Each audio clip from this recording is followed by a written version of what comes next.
आज पूरी vitamin D की कमी पूरी होएगी। जनरली मिलती नहीं है ना, तो इसीलिए दिल्ली हाट के इस परिसर में कार्यक्रम रखा गया है कि आपको इस मौसम में धूप का भी पूरा आशीर्वाद मिले। और एक और संदेश भी यहाँ से लेके जाएंगे। जब प्रदूषण की बात होती है, सिरसा जी, पहले के सालों में, पिछली सालों में क्या ऐसी धूप थी इस मौसम में? पॉल्यूशन वो था जब सूरज नजर नहीं आता था, आसमान नजर नहीं आता था। आज सूर्य देव नजर आ रहे हैं, इसका मतलब है कि पॉल्यूशन पहले से बेहतर है।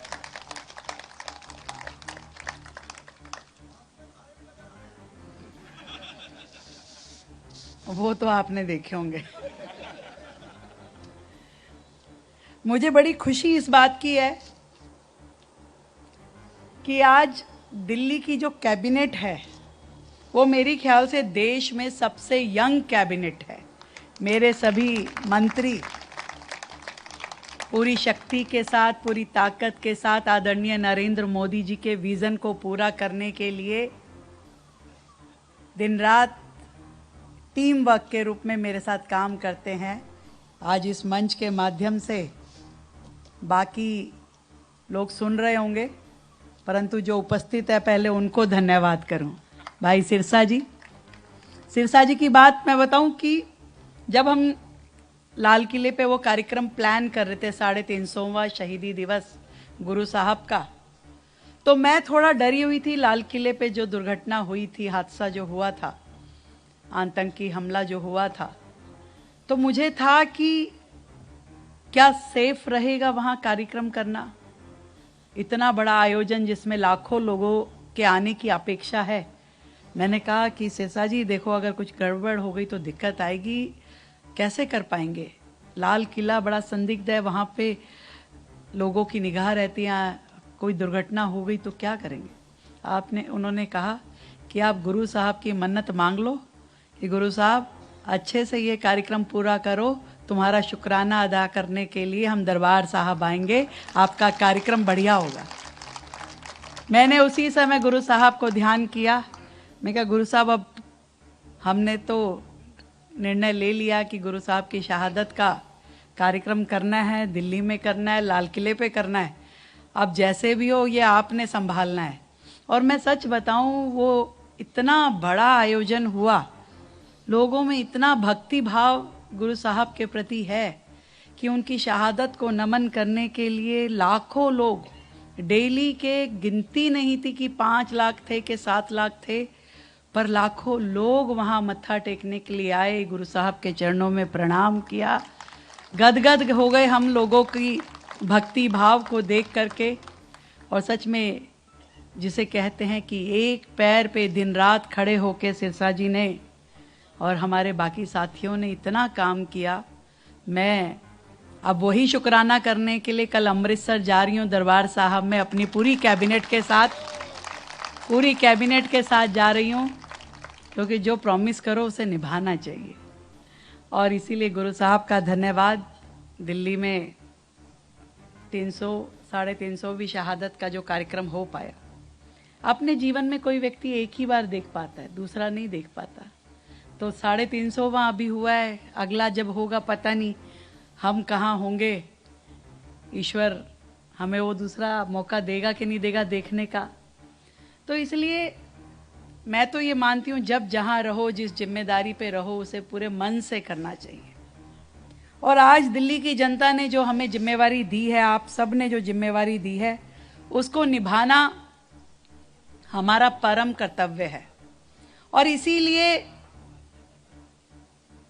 दिल्ली की जनता के प्रति दायित्व और मेरी विधानसभा के प्रति मेरा दायित्व, मैं उन दोनों को ही पूरे तरीके से समझती हूं और इसीलिए पैरेलल चलाती हूं, दिल्ली का काम भी और विधानसभा का काम भी।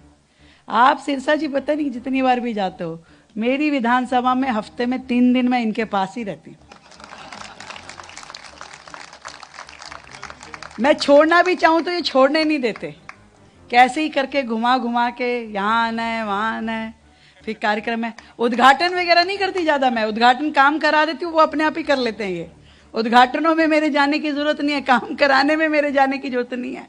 काम तो इनके प्रभु कृपा से अपने आप ही हो रहे हैं। और मैं इनको कहती हूँ कि खाली शालीमार बाग विधानसभा में नहीं भाई, दिल्ली की सभी विधानसभाओं में करोड़ों रुपए के काम हो रहे हैं। और दिल्ली का केवल 6 महीने का समय और चाहिए, दिल्ली की तस्वीर आपको बदलती हुई दिखाई देगी।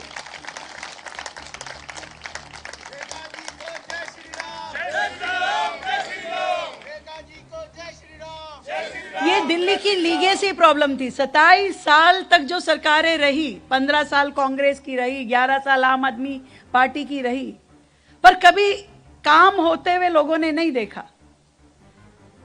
लोगों को क्यों इतना पाइलअप हो गई, इतनी समस्याएं क्यों खड़ी हो गई, आज प्रदूषण इस स्तर पे क्यों आ गया। मैं आप लोगों से पूछना चाहती हूं कि आप एक काम मुझे बताइए जो केजरीवाल सरकार ने पॉल्यूशन को कम करने के लिए किया हो। Tell me one thing, one work, कोई एक काम कोई बता दे कि पिछली सरकार ने अपने 11 साल में किया हो। तो एक चीज लाए, ऑड इवन, उससे इतना भी पॉल्यूशन का फर्क नहीं पड़ा। उतना ही हॉटस्पॉट पे मीटरों पे देखा गया और उसकी कॉस्टिंग, एक एक आदमी वो जो पकड़ के तख्ती खड़ा रहता था रेड लाइट पे, करोड़ों रुपए का घोटाला केवल उसमें कर दिया। पूरे कार्यकाल में एक स्मोक टावर लगा, किसी ने सुना भी नहीं होगा।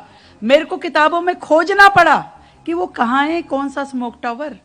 तो ध्यान में आया कि एक लगा था कनॉट प्लेस की किसी रोड पे। मैं कहा कितने दिन चला, कह रहे जी 3-4 महीने में बंद हो गया। मैं कहा कॉस्टिंग कितनी थी, कह रहे 25 करोड़ रुपए की कॉस्टिंग एक स्मोक टावर की। और केवल उसकी कॉस्टिंग नहीं थी, उसके ऊपर 25 करोड़ रुपए उसकी एडवर्टीजमेंट की कॉस्टिंग थी। आज हम रोजाना इतने काम कर रहे हैं, इतने कार्यक्रम कर रहे हैं, परंतु वो जेन्युइन काम कर रहे हैं। आज किसी की सोच में था कि हीटर की क्या जरूरत है, प्रदूषण और हीटर का क्या मेल है।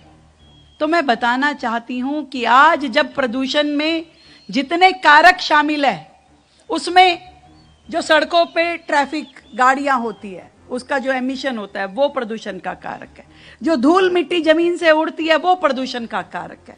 और ऐसे ही जो ओपन बर्निंग होती है, जो लकड़ी कोयला जलाते हैं, जो अमीर लोगों के लिए बॉनफायर है और गरीब के लिए अलाप लगा के, लकड़ी लगा के रिक्शा वाला चौकीदार जो जब बैठता है, वो प्रदूषण का एक बड़ा कारक बनता है।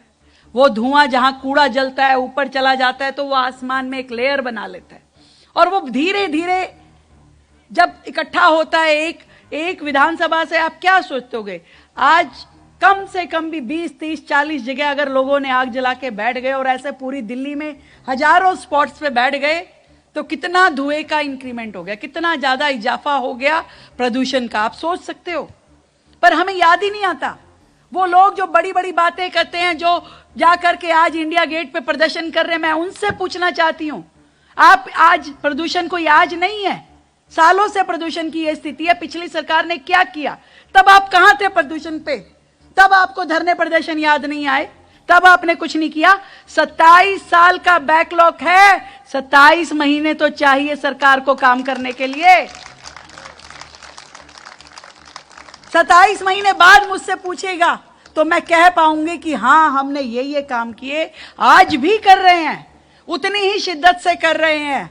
आज पूरी कैबिनेट, हर विधायक सड़कों पे घूम घूम के पूरा का पूरा डेंस कारपेटिंग करवा रहा है, कहीं वॉल टू वॉल सड़क को मिला रहा है कि धूल मिट्टी का अंश खत्म हो जाए। पेड़ पौधे लगाने का काम सरकार कर रही है, लगातार कर रही है। जितने भी औद्योगिक इकाइयां हैं उनमें प्रदूषण को रोकने के लिए काम कर रही हैं। हम आते ही हमने जो डस्ट मिटिगेशन प्लान है वो बनाया। ओपन बर्निंग के लिए ये जो स्टेप है कि ये लकड़ी, ये कोयला ना जले, उसके लिए हमने ये जो हीटर आज CSR में हम दे रहे हैं DSIDC के माध्यम से, ये सिंबॉलिक है। परंतु मैं पूरी दिल्ली की सभी RWS से और सभी संभ्रांत नागरिकों से ये कहना चाहती हूं कि आप कहीं पे भी कूड़ा जलता हुआ देखे, लकड़ी जलती हुई देखे, तो कृपया करके अपने आप से इनिशिएटिव लेके उसे बंद कराएं, तब आपकी भूमिका मानी जाएगी कि आपने प्रदूषण रोकने के लिए इस शहर के लिए कुछ काम किया है, अपने बच्चों को अच्छी हवा देने के लिए काम किया है। प्रदूषण केवल सरकारों का काम नहीं है भाई, सरकार जो कर सकती है कर रही है, बिल्कुल करेगी। आज ये हीटर बांटना उसी की एक श्रृंखला है, परंतु मैं आपको 2 हीटर दे दूंगी, परंतु आपकी निगाह अगर 10 पॉइंट देख रही है तो उसको रोकना आपका काम है। हमने तो गरीब झुग्गियों में जहां पे लोग कच्चा चूल्हा लगा के बैठे हैं, उसमें लकड़ी जला रहे हैं, उनको रोकने के लिए पूरी तरीके से हर एक को उज्ज्वला का कनेक्शन, गैस सिलेंडर देने के लिए मुहिम चलाइए कि भाई आप बताइए, हम आपको चूल्हा गैस दिला देंगे, पर लकड़ी मत जलाइए। ये सांसें रोक रही है आपकी, हम कह रहे हैं, परंतु कहने से नहीं, मिल करके करने से होगा। मिल करके जब हम सब मानेंगे कि प्रदूषण के विरुद्ध दिल्ली के युद्ध के हम भी सिपाही हैं, तब ये काम होगा।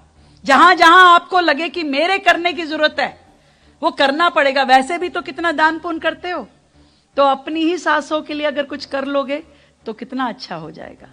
तो आज शालीमार बाग विधानसभा की आप सभी आरडब्ल्यू से मैं निवेदन करना चाहती हूं। जब मैं ये सोचती हूं कि शालीमार बाग एक मॉडल विधानसभा होनी चाहिए, एक मॉडल, एक आदर्श विधानसभा, जो पूरी दिल्ली की विधानसभा के लोग ये कहें, पूरी दिल्ली की जनता कहे कि भाई शालीमार बाग जैसा होना चाहिए, तो मुझे आप सबका सहयोग ये चाहिए कि डेवलपमेंट का काम तो मैं कर रही हूं, परंतु ये जो पूरे के पूरे इस नगर को हरा भरा करना है, धूल मिट्टी रोकनी है या प्रदूषण रोकना है, इसमें आपका सहयोग मिले। कहीं पे भी आपको लकड़ी कूड़ा जलता हुआ दिखे तो तुरंत उसको रोकिए, तुरंत उसे कहिए कि भाई ये कूड़ा नहीं जलेगा, ये लकड़ी नहीं जलेगी, तो बता तुझे क्या चाहिए मदद, कंबल चाहिए, रजाई चाहिए, हीटर चाहिए। परंतु दिल्ली में प्रदूषण का कारक जो है, इसको रोकना ही हम सब का उसमें सहयोग है। एक महायज्ञ है ये, कोई छोटा मोटा बात नहीं है। वहां पार्लियामेंट में बैठे हुए अब तो सोनिया जी को भी पॉल्यूशन नजर आ रहा है, इतने साल नहीं नजर आया, 15 साल जब उनकी सरकार थी तो नहीं नजर आ रहा था। अब तो राहुल बाबा भी बोलेंगे पॉल्यूशन पे, अब सब बोलेंगे। क्यों? क्योंकि उनको लगता है कि इसी बहाने घेरिए केंद्र सरकार को। अरे भाई, दिल्ली में तो 27 साल तुम्हारा राज था, आज हमें तो लीगेसी में सब कुछ मिल रहा है, हम फिर भी पूरी तरीके से काम कर रहे हैं। आज दिल्ली की 1400 किलोमीटर की पूरी रोड पे गड्ढे ना हो, उसकी वॉल टू वॉल कारपेटिंग हो जाए, इसके लिए सरकार काम कर रही है। नई मशीनें खरीद के मशीनों के द्वारा सफाई हो, इसके लिए काम कर रही है। रात की नाइट क्लीनिंग के लिए काम कर रही है। हमने अभी एमसीडी को बोला कि 1000 लीटर पिकर, क्योंकि जब आप झाड़ू लगाते हो तो आधी धूल उड़ती है, आधी सिमटती है, तो हमने 1000 लीटर पिकर, जिसमें कि जैसे वैक्यूम क्लीनर होता है कि वैक्यूम लगेगा और धूल और कचरा उसके अंदर आएगा, तो ये करने का काम किया। हम तो हर चीज, अभी हमने एक एक्सपर्ट की कमेटी बनाई कि आप और सुझाव बताइए, आप बताइए कि क्या और कर सकते हैं। हम सब कुछ करना चाहते हैं, कर रहे हैं, परंतु जब तक दिल्ली साथ नहीं होगी, दिल्ली साफ नहीं होगी। दिल्ली को साथ आना ही होगा। एक मंच पे, एक प्लेटफॉर्म पे, एक तरफ मिलकर के काम करेंगे, तब वो आबो हवा बनेगी, वो दिल्ली बनेगी जिसमें हम सब रहना चाहते हैं। दूसरे पे कहना तो बहुत आसान है, ये होना चाहिए, ये होना चाहिए। मैं क्या कर रहा हूं, मेरे घर में ही सिरसा जी अभी बात थी तो कह रहे कि भी हम तो ये चाहते हैं मुख्यमंत्री निवास पे ना एक दिन बॉनफायर का। मैं कहा बॉनफायर नहीं हो सकता, हीटर लगा के आके बैठना तो बैठ जाना। तो यह अपने से शुरुआत करनी पड़ेगी भाई। जब हम खुद ही नहीं ध्यान रखेंगे तो फिर कैसे कोई ध्यान रखेगा। तो हम सब मिलकर के अपने शहर को बेहतर करने के लिए, सुंदर करने के लिए काम करें। मैं धन्यवाद करना चाहती हूँ DSI-DC का, हमारे मंत्री सिरसा जी का, जिन्होंने हमारे इस भाव को समझा और तुरंत मेरी एक आवाज पे 10,000 हीटर दिल्ली की RWS के लिए मंगाए और कहा कि इसकी शुरुआत हम करेंगे। और भी दिन रात काम चल रहे हैं और काम होने हैं। और शालीमार बाग में तो इतनी ही बात, आप सब RWS आज इकट्ठे बैठे हैं, काम कोई रुकेगा नहीं, एक भी काम। केवल आपको लिखित में कम्युनिकेशन जारी रखना पड़ेगा, फॉलो अप आपका होगा। मैं इतना विश्वास दिला सकती हूं कि इन 5 सालों में पिछले 50 सालों से ज्यादा काम इस विधानसभा में होने वाला है। और दिल्ली के लिए भी यही कहना चाहूंगी भाई, दिल्ली में भी वो सब काम किए जाएंगे जो कि पिछले 27 साल से अटके हुए, लटके हुए और भटके हुए। बहुत बहुत धन्यवाद आप सभी का आने का, और धन्यवाद भाई मैंने इनको एक बात कही थी शालीमार बाग विधानसभा, मैं कहा बात सुनो भाई, अगर सीट को सबसे ज्यादा मार्जिन से नहीं जिताओगे तो फिर मेरे को ज्यादा बुलाया मत करो, मैं फिर थोड़ा थोड़ा आऊंगी। पर इन्होंने अपना वादा पूरा कर दिया कि पूरी दिल्ली में शालीमार बाग की सीट सबसे ज़्यादा वोटों से जीती, और वो भी कम पोलिंग होने के बावजूद। मैं तो कम पोलिंग पे नाराज थी कि भाई कम पोलिंग कैसे हो रही है, वोट तो डालने जाओ। जब आप अपने जनप्रतिनिधियों से ये उम्मीद करते हो कि वो 24/7 हमारे लिए खड़े रहें, तो एक वोट डालने की रिस्पॉन्सिबिलिटी तो हमारी भी है कि हम अपना वोट तो कम से कम डाल के आएँ। पर फिर भी अभी मात्र 38% वोटिंग हो पाई, तो भी ये सीट 10,000 से हम जीते। इसके लिए मैं अपनी इस विधानसभा क्षेत्र के सभी मतदाताओं का बहुत धन्यवाद करती हूँ, आप सबको बहुत शुक्रिया अदा करती हूँ, और आने वाले साल की भी अभी से ही ढेर सारी बधाई और शुभकामनाएं देती हूँ। Thank you.